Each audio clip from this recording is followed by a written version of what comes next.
Hello everyone, সবাই কেমন আছো? আশা করি ভালো আছো। সবাই ভালো থেকো, সুস্থ থেকো।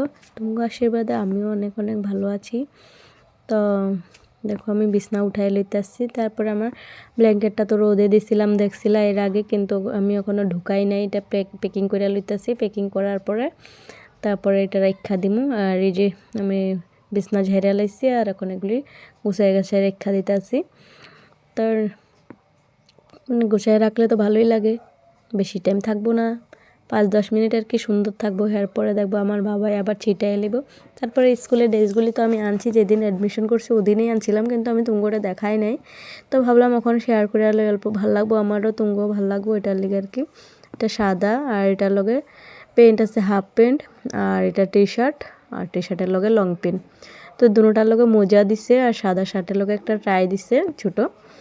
তো এগুলি ছিল, কীরকম লাগছে তুমি কমেন্টে জানাবে। ড্রেসটা আমার তো খুব ভালো লাগছে। তারপরে দুপুরে আমি কী কী রান্না করে দেখো। প্রথমে আমি ভাতটা বসাই এলাম, তারপরে ইলিশ মাছ আনছি। আমাকে ইলিশ মাছ আমি ধুয়ে ধুয়ে সব কিছু রেডি করে রয়েছি। এখানে মরিচ টমাটো মানে সব কিছু পেস্ট আছে এখানে। আর এখানে বড়া বানাবো, ওটার লেগে চাউলটাও পেস্ট করে লইছি। আর ভাতও আমার ফুটটা যেতেছে গা। তারপরে একটু ক্যামেরার সামনে দেখাই লইলাম নিজেরও কীরকম লাগতেছে, কইবা কিন্তু কমেন্টে। তারপর মাছটা ভাজি বসাই লইতেছে, হালকা একটু ভাজালো আর কি, বেশি না। হ্যাঁ পাপাই করবো কাঁচা ভালো লাগে না খাইতে, ওর লেগে হালকা ভাজা লই।